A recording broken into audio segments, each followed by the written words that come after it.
Hello and welcome to the Construction Sport Podcast. I'm here with Liam Hills, the Senior Plant Coordinator, big title, big man, it's of Flannery Plant Hire. So Liam, how are you, pal? Very well, thank you. We've crossed paths a few times now, haven't we? So yeah, it's not our first rodeo. It's not our first rodeo. No, cheers for coming on and giving us your time. I know it's a busy world out there, isn't it? Yeah, it is at the minute. It's not as busy as we thought it would be. Yeah. But it's getting there now, so we're coming into muck shift season, as we call it. Is it really? Yeah. So it's building up nicely, but yeah, no, it's good. Good stuff. So yeah, talking muck shifting. So you're a man of the machines, basically, aren't you? That's what I know you as. On every machine there is there? Is there a ticket you haven't got? Yeah, ones without cabs. Oh. And a heater. And a heater, yeah. And a phone charger. Yeah. So, tried most things, whether to what Yeah. degree of ability is questionable maybe, but yeah, no, we're all right, yeah. But you can get on and move them about quite comfortably. Yeah. Super. When it all started, Liam, so school, how was going back to the start really, because there's quite a few similar, obviously we're both in the rugby world, both in the construction world, so it's always funny to say, was you a complete dropout like me, really? Yeah, well, I thought I'd hang myself here, perhaps. But no, so my father had a business, a construction business, and a lot of civil stuff, and I suppose ever since I was 12 or 13, that was the role I wanted to go down. You know, I always envisaged, hopefully working for him and then taking over. Yeah. And that's sort of how it went. You know, I'd done okay at school, never really enjoyed school, to be honest. I wasn't academically that skilled, perhaps. Yeah. And left school and started working for my dad as a labourer, similar to yourself, really. Yeah, so, fall into... Well, you had a bit of aspiration for it, I suppose. You're 12, 13, and you could see it in front of you, didn't you? The opportunity was there. Yeah, I'd be out with him every Saturday or when I could, and on sites. I mean, so it was way different than it is now. There's not the sort of legal side of it where you have to be 18 or, That's the thing, isn't it? Even though all the tickets, everything, isn't it, being 18, isn't it? But yeah. Continued learning at school, I suppose. They don't come out a lot of them until they're 18 now, do they? No, I'd hate to try and get into this industry. Not hate, but I think it would be far more difficult now to try and get into this industry. Nowadays as compared to when we were doing it, perhaps. Well, I've been into a few colleges lately and spoke to a lot of kids about the same stuff, and they're doing apprenticeships in plumbing, electrician, brickwork. They don't know what groundwork is, civil engineering, they don't know what it is, and this is as honest as it comes. But I actually said to them, I'm like, what do you do the 2 days when we're not at the college then? And they're like, well, we don't do anything, we can't find a start. But we're doing the apprenticeship still in the college, but they haven't got. I'm like, well, you learn so much on site though, didn't you? That's the thing. You do, and I think when you're at school, there's so many niche markets, like piling or machine driving or whatever, that you don't get told about. I don't know if it was probably very similar for you. It was either you go to university, or you go into it in the army, or you're in construction, and that was like the option. So I don't know if it's different now. It seems to be. We involved a little bit in the training hub that we've got. You're a big part of the training side, aren't you? A little. I do a little bit of it. I wouldn't be a massive part of it. You're in all the pictures I see in the training hub. Photographic face, obviously. No, so, do you enjoy that side of it? Yeah, I do. I like so we get to do GPS training. Yeah. So I mean, when I left, when I was working for Dad, I got to go to university, do a bit of civil engineering. Yeah. And being a machine driver, I saw there was a big divide between engineers who were trying to talk to machine drivers and just not probably using the same language. So it was nice to be able to get involved, bring our drivers in, explain to them in machine driver terms. In their language. Yeah. And then explain that, doing the machine control GPS stuff. So I do that once every couple of weeks on a Saturday. Pull 4 or 5 drivers in and use the training hub that we've got, simulators and it's. I bet you have a good crack with the drivers, yeah? You do, yeah, and you get the older guys and they come in and they're like, oh God, it's technology, and they're panicking a bit. And once you get to talk to them, and then you see them after a few hours going, actually, this is all right. I understand this, and that's. I think that's quite rewarding, to be able to bring people on a little bit like that. So yeah, massive. And this is full in credit to you and take it, because it is probably that as well. And I kind of see it from, in construction. You talk about mental health, and the drivers probably in the same way you have GPS systems. Their back goes up. You're like, sod this. Yeah. But then when you actually realise there's more to it than what it is and what it's there for, and in your terms it'd be like it's actually going to help you drive your machine. In our terms, it's just part of living your daily life and enjoying yourself. So they do. Yeah, they turn around and they're like, I can't believe I survived without this technology. But yeah. But that normally just shows you just a bit of care and guidance, isn't it? And speaking to people, and again, it goes back to my whole in construction. I'm like, the problem in mental health in construction, we can help this on the floor of it by just letting the good people give them the opportunity to enjoy themselves and do this. But it's the language, isn't it? It's the language that you've got to know. And I think we see failings what are happening in other areas, not going to them, but it's because people don't know the language of the people who are on the ground. That's the big thing, I mean, it's so much better now, and there's so much more help out there for people, but compared to probably when we were coming into it. Yeah.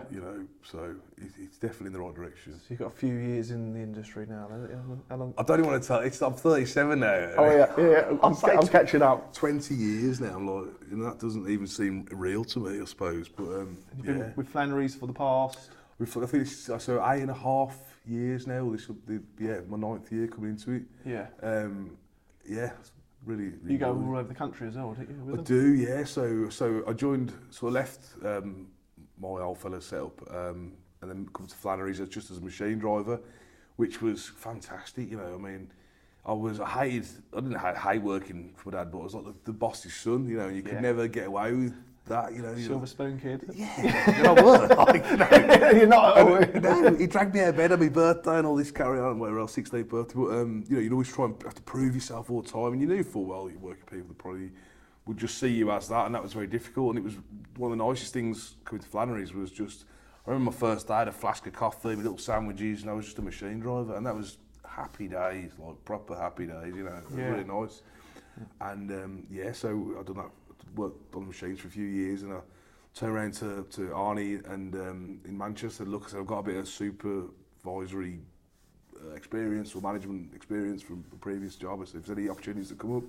And went up to Aberdeen, looked after we had a rail job up there for BAM. Met some great lads up there working for BAM Nuttall, this rail job, and still went from there. It's the crack, isn't it? You have along the way as well, isn't it? Yeah, and the Scottish lads are brutal for it. They're really good lads, so...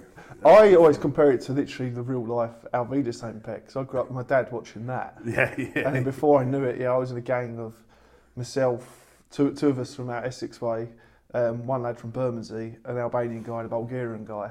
And then we went around the country at Cardiff, Southampton, Sunderland, Newcastle, literally all corners. And it was just, and I was only 16, 17 then, and it wakens your eyes to the world, doesn't it? Massively, yeah. Yeah, but it's such a good life lesson as well, isn't it? It is. I mean, you saying that now, I remember the first job I ever did, I was for my dad working for the guy. I mean, this is so bad now. It was went out as a labourer with this black country Bob, his name was, and he was like a massive guy. Black country Bob. I was proper, And I think we're going to reset some manholes, and he goes, "Do you want some coffee, lad?" And I went, "Yeah, thanks." Coffee. There was more whiskey in this coffee. This was 6 a.m. So I drove it around. Black country Bob. So, I don't know whatever happened to him, but But it's the characters, isn't it, along the way? You meet some great people. And then some not so great people as well, so, Yeah, every industry, I suppose, every part of the world. But it teaches you a lot, doesn't it? You can figure out, I think, being around for a little while, you realise when to take people with a pinch of salt sometimes, isn't it? Do you find it, because I remember going back to the places, I don't think, being the lad Towie probably didn't help us actually. I think there was a lot of aggression went towards Essex boys. So we didn't tell that when Towie come out. And then remember, I'm from very much a different part of Brentwood High Street. Everyone thinks Brentwood High Street is Essex, something like that. We're out in the sticks. We're out a little bit further out than that. But we noticed it. I went to Wales and we got shot with a paintball gun. Literally, someone drove past us. They was in the pub and these guys got in the car, went past us and like that, and just literally, I thought it was a drive-by. Literally, got done. But that was the only place in Cardiff. It was just in, I think Blackwood, I think it's called, somewhere, a little village outside Wales. Yeah. And they weren't keen on us being there. Foreign bodies coming in. Yeah. But I've heard that the boys from the valleys don't like this kind of thing. I've got a similar experience there. So I was working in Pontypool, and I was playing a good level of rugby. Sam territory, isn't it? The famous Pontypool front row. The hard. Yeah. And I was playing for Leicester Lions, and I said to the lads, "Look, I'm working away. So do you mind if I come training with you?" And they were like, "Yeah, it's fine." And the English accent, I remember the first session, got the tackle shirt off, bang, every hit and training, they kicked the crap out of me. Did they? I was proper loyal. Yeah. Did you have a beer after? Yeah, sure, yeah. But they let me know that I was a foreigner and I was on their turf. It's not the same the other way around though, is it? I think no one just likes the English, do they? Yeah. Yeah, I found that with a lot of things. Internationally hated, Yeah, there's a lot of history to it now. I think as Englishmen we don't get told the history, and it's obviously for a reason, I suppose, isn't it? No. I've had this with a few Irish guys before. It's like, the thing that winds me up is you don't know your history. I'm like, okay, I'm not getting into that. It's very true. It's very true that is, you know. Yeah. I've got one of my best friends, he's Irish, and he showed me some videos and stuff, and he teached about the history of Ireland, really, and that opens your eyes up. Especially that, you say the Irish side, because you've got Irish descendants, haven't you? Yeah, I've got the Irish passport, so Yay! it was winning at the rugby. No, yeah, I like my Irish heritage, and I'm very grateful for that, really. And where's the family from? They're from Waterford and Dungarvan, Okay. which is like south east Ireland, and I'd get shipped off there in the summer holidays for the 6 weeks, and did you really? And go over there, you know, loved it over there. And I haven't been over for a few years now, so I've been good memories. Yeah, very good. Yeah, it's amazing. We speak to on a few podcasts and stuff that everything is civil engineering world, and I didn't realise it myself. I was saying to Patrick earlier, I've only found out recently that my great nan's from Donegal, and I never knew that at all. My mum always said Stephen PH is an Irish way of saying Stephen. Stephen, yeah, and it just seems to be this link between, especially in the civil engineering world, especially with Flannery. Donegal be famous for the tunnelling tigers. The Donegal, all the tunnelling lads in the 60s and 70s would be from Donegal. Oh, really? A lot of them, yeah. That was like a big thing working for the cow points. I did end up on Crossrail for a bit. I was outside the tunnels. I was in a tunnel last week actually. Went on the site. Any Irish fellas there? Yeah, there was a few. Yeah, it was with there was a couple of lads actually, Irish boys. I ended up back. But saying this again, going back to how good the industry is. I obviously do this, but we get phone calls every day. Can you come and help out here and there? And you're always in the tunnel there shifting. But that is what I think, and we like doing what we're doing by dropping back into the industry because of the crack you have in it. Doing what I'm doing. Obviously, I end up having a lot of time on my own in the van, but I missed the 2 or 3 of you in the van. Coming up here today, it is the crack, isn't it, eventually? Yeah. And that, I think, in comparison to other industries, I don't think anyone's got it like the construction industry. No. That crack. You need that, though, I think, because sometimes the job can be. Well, and if you've got a few good lads around you, you know, it doesn't matter. You can, like you say, have a laugh and joke and get on with it, and it's not so bad as it might be. Because you've obviously said you've come through your life in this kind of world we're in. But when we say mental health in construction, it's the worst industry in the world for it.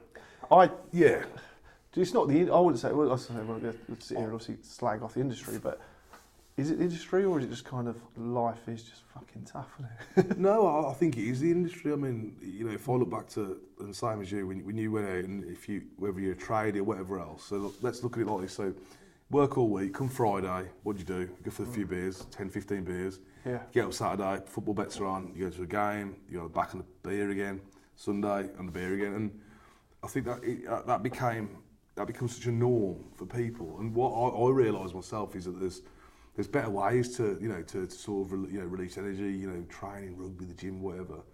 And I think for a lot of lads that's such a norm. And I deal with, we have a load of drivers on HS2. I think we peaked at 300 operators, out for us on HS2. And the lads talk to me, and I've had a few calls, and they want to, they're upset or they want to talk about it. And I say to them, well, are you going out on the beer every weekend? And they're like, oh yeah, I am, and I say, well, it annoys me when they say, oh, I'm depressed, and I think, well, yeah, you're going on the piss for 3 days.